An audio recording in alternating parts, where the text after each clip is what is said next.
Platform of ज्ञान दीर्घा। सो इस लेक्चर में हम जो हमने लास्ट लेक्चर किया था पार्ट 1 गुप्ता पीरियड का, उसका हम सेकंड पार्ट कंटिन्यू करने जा रहे हैं। And in this lecture will discuss some random fact related to the Gupta period which are frequently asked in exam. So let's just begin. So Gupta period की जो ऑफिशियल लैंग्वेज थी that was Sanskrit. Official language was Sanskrit, ठीक है। And इनका जो symbol था इनके empire का दैट वाज गरुण। एंड इनके जो मोस्ट ऑफ द किंग थे their major religion was Vaishnavite, ठीक है। एंड एक फैक्ट आपका ये हो गया। सो अगर हम अनदर फैक्ट की बात करें तो सती सिस्टम जो स्टार्ट हुआ था वो बेसिकली इन्हीं के टाइम स्टार्ट हुआ था। एंड इसकी इन्फॉर्मेशन हमें कहाँ मिलती है? इसकी इन्फॉर्मेशन हमें मिलती है ईरान इंस्क्रिप्शन से, ठीक है।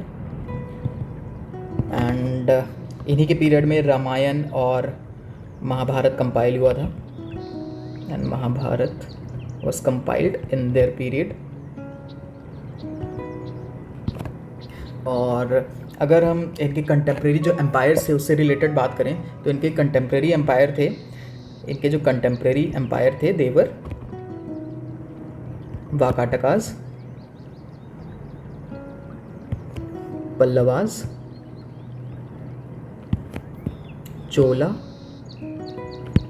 चेरा एंड पांड्या। ये इनके हो गए कंटेम्प्रेरी एम्पायर, ठीक है। अब इनके आ जाते हैं चंद्रगुप्त II जो थे, उनके कोर्ट में नवरत्न थे, ठीक है।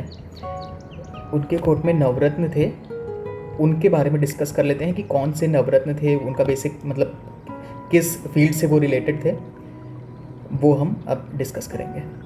तो पहले जो थे ही वॉज कालिदास, ठीक। And he was a poet,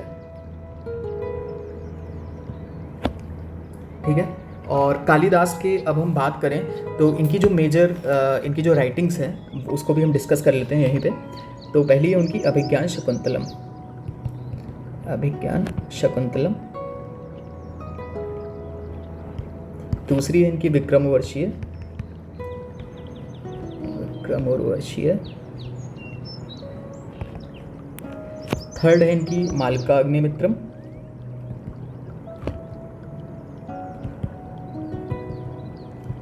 fourth इनकी हो गई मेघदूत, कुमार संभवम एंड रघुवंशम, ठीक। जो सेकंड इनके कोर्ट पोएट थे उनका नाम था Dhanvantari and he was physician, he was physician. Third जो इनके थे नवरत्न में ही वॉज वराहमीर। एंड वराहमीर ने एक बुक लिखी है Panch Siddhantika. He was basically astronomer and इन्होंने जो बुक लिखी है पंच सिद्धांतिका वो एस्ट्रोनॉमी पे बेस्ड है, पंच सिद्धांतिका, ठीक है। अब आते हैं इनके फोर्थ जो नवरत्न थे, ही वॉज अमर सिंह। इन्होंने एक बुक लिखी है जिसका नाम है अमरकोश, ठीक। इनके फिफ्थ नवरत्न थे, ही वॉज शंकु, ही वॉज आर्किटेक्ट। सिक्स्थ इनके नवरत्न थे Shipank and he was astrologer. ये आपके PYQ में आ चुका है एक बार। Seventh is Varuchi, he was grammarian. Eighth was Vetal Bhatt, he was magician.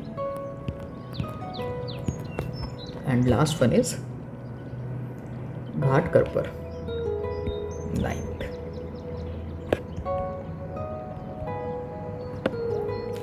He was basically a diplomat, right? अब एक अगर अगले फैक्ट की बात करें तो समुद्रगुप्त ने एक टाइटल अडॉप्ट किया था जो कि आपके PYQ में भी आ चुका है and it is one of the most important question. इन्होंने जो टाइटल अडॉप्ट किया था it was Param Bhagavat.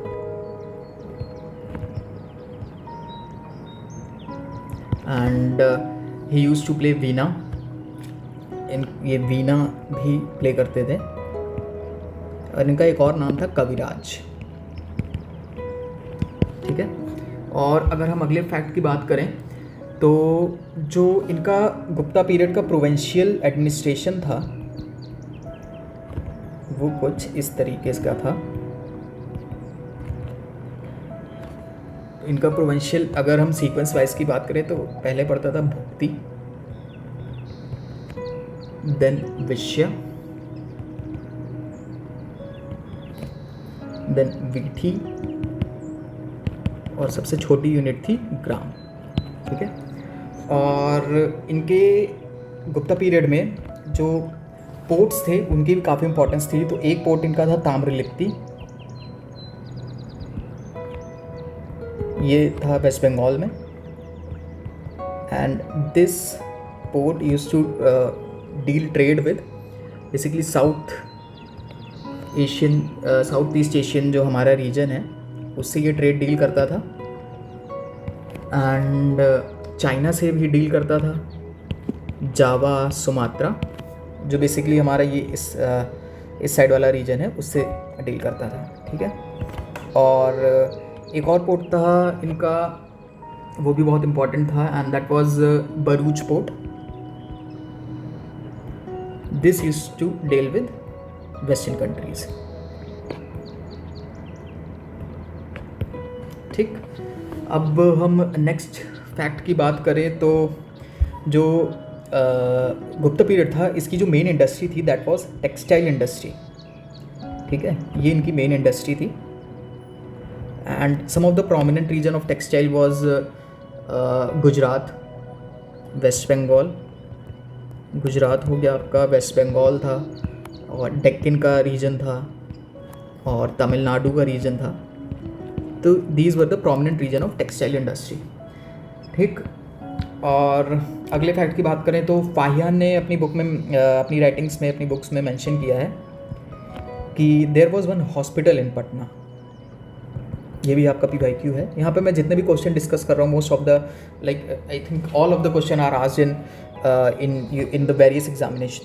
So all these points which I am telling you, these are really very important points. ठीक है। और यहाँ पे मैं आपको एक होमवर्क दूंगा कि आपको देखना है कि फाहियान की बुक का नाम क्या है। This is your homework. ठीक है। अब अगर अगले फैक्ट की बात करें तो जो संस्कृत प्ले होते थे गुप्ता पीरियड में उससे हमें ये इन्फॉर्मेशन मिलती है कि जो शूद्रास एंड वुमेन थी उस टाइम में they used to speak Prakrit language. ठीक है। एंड जो अपर वर्णा रीजन था, अपर वर्णा के जो लोग थे they used to speak Sanskrit language. ठीक। अब एक अगर और फैक्ट की बात करें तो गुप्ता संवत स्टार्ट हुआ था 319 AD में and this was started by Chandragupta first. ठीक है। और इनकी कुछ अगर हम टर्मिनोलॉजी पे आते हैं so there terminology will like ये एक वर्ड यूज़ करते थे udrang and bhag, udrang and bhag. So this terminology was related to their revenue, tax revenue system. और इनका रेवेन्यू किस हिसाब से था 1/6 ऑफ द प्रोडक्शन। ठीक है। 1/6 ऑफ द प्रोडक्शन। और अपराहत एक करके एक वर्ड यूज़ होता था। So this word was related to uncultivable land, जो बंजर ज़मीन काइंड ऑफ थिंग, जो ज़मीन थी जो बंजर थी, जो अनकल्टिवेबल थी। बंजर भी नहीं बोलेंगे, जो अनकल्टिवेबल लैंड होती थी बेसिकली, दैट वाज अपराहत। ठीक है। एंड कौशे एक वर्ड यूज़ होता था। This word was basically used for silk. And एक बहुत मोस्ट इम्पॉर्टेंट फैक्ट है कि श्रीलंका के किंग थे जिसको उस टाइम पे सेलोन बोलते थे, उनका नाम था Meghavarman. He requested Samudragupta to build monastery in Gaya, Buddhist monastery. ठीक है, बुद्धिस्ट मोनेस्ट्री इन गया, बिहार. और he got the permission and then he built that monastery in Bihar. And एक बहुत important fact है that chess was invented